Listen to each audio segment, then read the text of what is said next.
Well, today is the day, and it's a sad one at that, because Doom Patrol has officially ended, and it sucks to see it go. However, it ended perfectly.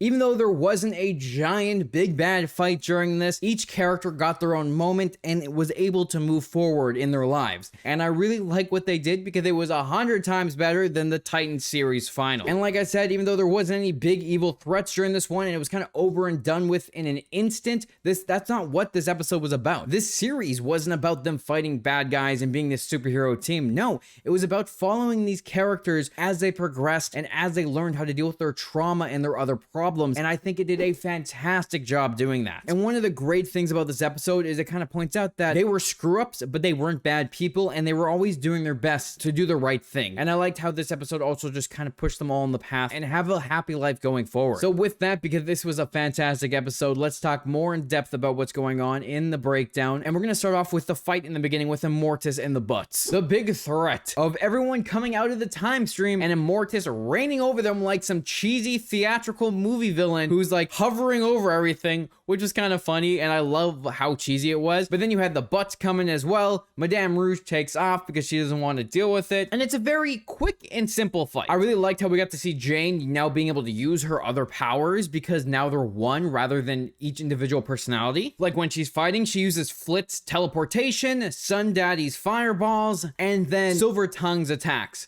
So she's able to use all the moves now, and she's just one being, which I think they did a really good job with her character this episode, but we'll talk more about that when we get to after the fight. And we also get to see Cyborg use a cool flame sword. Honestly, the Butt section of this was absolutely ridiculous because after they break in, Nicholas the Butt just shows up and starts singing. And then by doing that, all the other Butts start singing as well because they get into their little musical tune, and then Immortus starts singing. It ends up saving the day because the Butts and Immortus have a great joy of a time by performing this little number that the Doom Patrol is able to sneak out of there, and the whole building collapses into the time stream. Just like that, Immortus took out the Butts, which was kind of my theory. Definitely not in the way I thought that was gonna happen, which was again so random that everything was over so quickly into the episode and that there wasn't a big fight. And I guess in the end, it didn't really matter that there wasn't a big fight because that wasn't the point of the episode. But I do like how after when they were kind of like rejoicing in the fact that they won, Cliff was like, Doom Patrol, the God Slayers, and Jane's like, a win is a win. A win is a win. Even though they kind of did create the problems to begin with, because they created Immortus by leaving Isabel in the time stream, and they created the Butt problem because Cliff never killed the one that was in the freezer. But it was nice to see the team celebrate together, even though they're all kind of getting older, and you have Cyborg showing off his tattoos in a sense because they're etchings on his cybernetics, little tattoo symbols to resemble like his family, his friends, and the Doom Patrol, his mom. And I love how Cliff's like, well, you're with us all the time. Why would you need something to remember us by? Kind of hinting that Cyborg was leaving the team. And then we have Jane telling everyone about how she's now one person. Thing she keeps hearing is Kaleidoscope. And I love how Cyborg is like, well, what's short for Kaleidoscope? And you could go by K. Kind of going back to the original name of K. And I like how they did that because it's showing that after all the trauma Jane has gone through and everything with all her personalities, she has moved back into that K personality because everyone is whole. It's not just K's body, it's all of their bodies together. And it's one mind working together with all these personalities. So I like how it's kind of showing that she's complete, she's whole, she's healed. And then Immortus shows up again. I thought she was gone for good, but I like how it shows that she's now super famous. Everything that she wanted to become, she became. She had a 1,000-year run with the Butts helping her out, and she returned to the Doom Patrol to help them and thank them for introducing her to all those Butts. So again, so random, but then she gave them all their longevity back by giving them toenails to eat, which of course it has to be like the most obscure, disgusting thing that they can eat that is not like a body part is toenails. Pretty nasty, but at least the Doom Patrol get to live for now. And it was interesting that Cliff got a crystal, but in the end that crystal just let Cliff see his grandson's life, and I really like that. But again, we'll talk about that when we get to the Cliff section of this video. Now for the biggest shocker of the episode, after they get their little passing, they get the longevity back, Rouge goes to give Rita her longevity back, but it turns out Rita has passed away, which is honestly super sad because Rita was not the character I thought was gonna die this season, and she fought so hard to have this Doom Patrol team and be the heroes that in the end she ended up being the first one to pass. And it was really upsetting because you just see the whole team surrounding her. Cliff is like, we're gonna go to hell and bring her right back. back, and then having her ghost appear while they're trying to figure out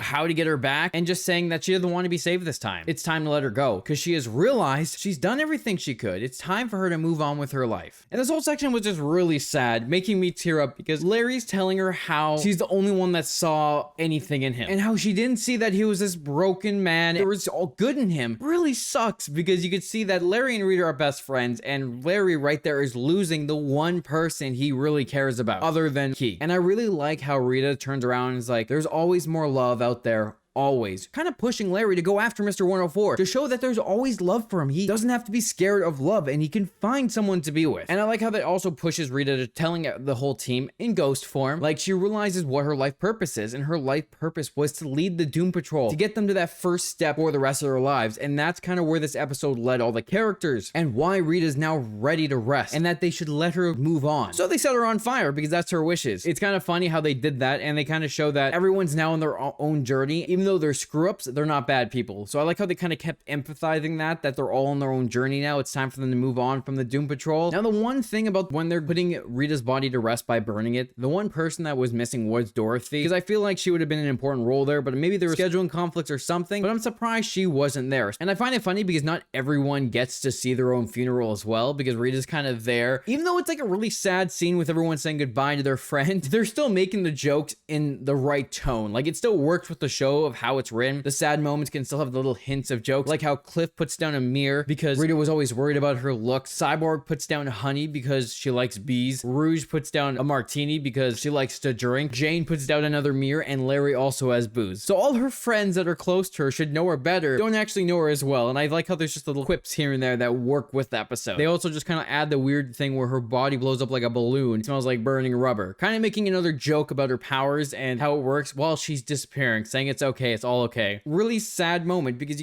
there's one character down for the count. She gets to move on with her life. She was the oldest. She didn't get her longevity back, but she feels like her life is complete. She got the Doom Patrol to their first step for the rest of their lives. And that just kind of leaves into everyone else leaving and what their moments are. So the first person in this section we're going to talk about is Cliff, because I feel like his was probably the saddest and probably the one that hit me the hardest, because Cliff was the character I thought was going to die. I thought he was going to sacrifice himself for his friends, and he wasn't going to get that life that he wanted. And in the end, he still didn't get that life he wanted, but he didn't die, and he got to see that life he wanted, which let him rest easy. But I really liked how it showed that even though Cliff got his longevity back, it didn't fix his body. He was still kind of slowly dying. It was nice that Jane actually got a goodbye with Cliff as well. They've had a close connection where Cliff has kind of been like that father figure to her. So I like how she was able to say goodbye to him before he left to go see baby Rory. And that whole section with baby Rory was really cute, because it's like finally getting to be that father figure. He finally gets to be with his grandson and his daughter after being dead for how many years and then being a robot, but he's still getting stuck. It was a really sad moment when he said, I thought I came home to live, but I came home to die. I don't know what about that line, but it just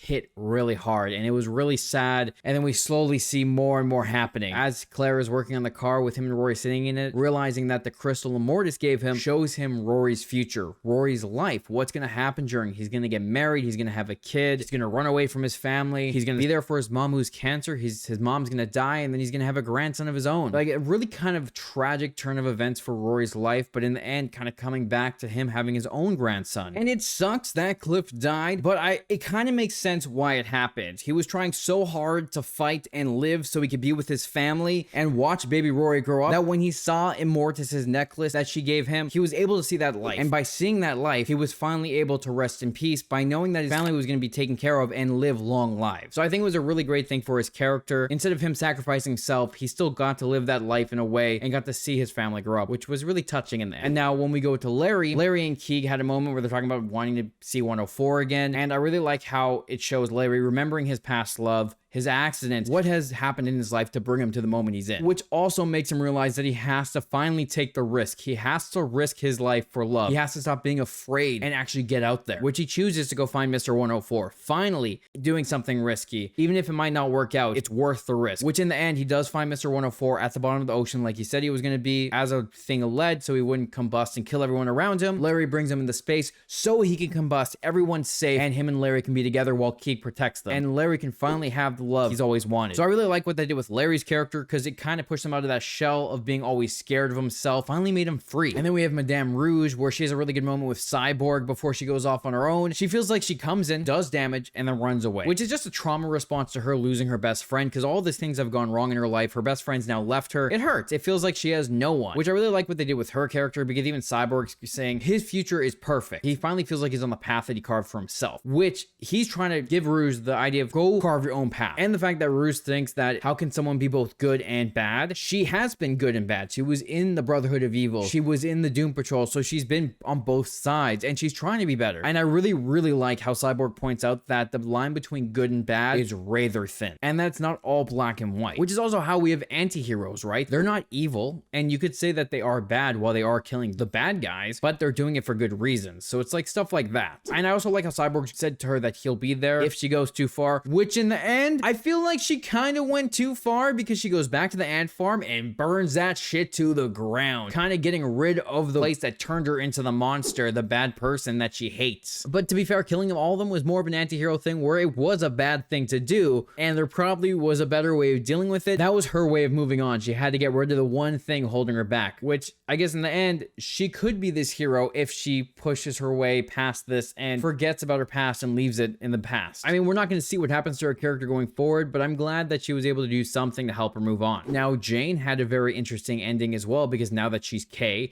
she's looking for an apartment, trying to find her own place to live, and then the alarm at the Doom Patrol goes off, and it's Casey piecing together the spaceship so she can go live in space. Which is interesting, because Casey kind of was living in a comic book before, and now she gets to live in the real world and decides to go in space to be a hero. But I really like how Jane decides to join her instead of buying an apartment, because she has feelings for Casey, and they tease that during the musical episode, and I thought it was really kind of cute. You know, they go into space, Jane's painting, Casey comes back with the kitten, and they kind of have this apartment together where they're not dating until Jane kisses her, and they get into a relationship right there and then, which is kind of nice. Jane always wanted to find someone, and she did. Now that she's Kay and she's one being, she can live her life without feeling guilty that she's taken it away from someone else, because they're all one. They all have a say in what's going on. It was really nice to see each character kind of get their moment. Of course, some passed away, which was sad, but they passed away with peace. They could finally rest, compared to the other characters who finally got what they were looking for. Like Cyborg, he finally found the path that he was on, and he went to Derek to do the robotics classroom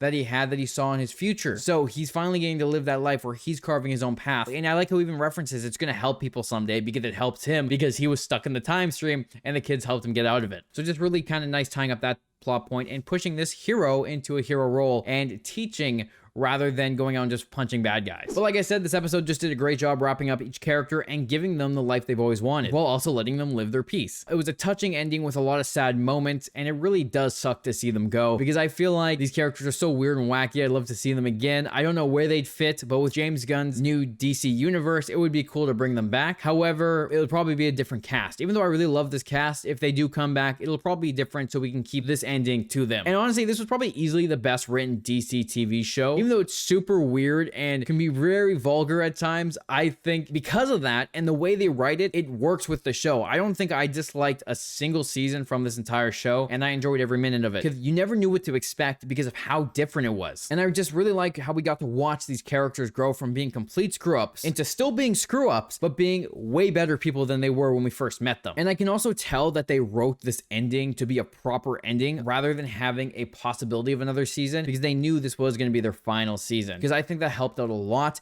because it gave it so that there was no open ending to be like, oh, they could come back. No, each character got to live their own lives. They got sent away to be happy, and they got to go on their own path rather than just being stuck in a team together. In the end, the team was what was holding them back. The team aspect of everything kept them kind of secluded. They couldn't move past anything because they were always with the same people, and they weren't able to take their own risks because they were too focused on always being with the team. By Rita passing away, it was able for them to split up and do that, and she comments on that during the episode as well. And I really liked after Rita did pass away that she got to go see Malcolm. She got to see the love that she lost, and I like that. It just gave her a nice ending in the afterlife where she got to be with the man she loved. And like I said, Cyborg found his new passion for teaching the kids with Derek. Cliff got to see Rory grow up because of Immortus and passed away peacefully. Larry finally took a chance with love and got to be with Mr. 104. Jane got to take a chance with love and got to be with Casey. And Rouge got to go back and burn down the thing that turned her into a monster. I feel like this was a great final for a great show. But let me know, what did you think of this final episode of the entire Doom Patrol series?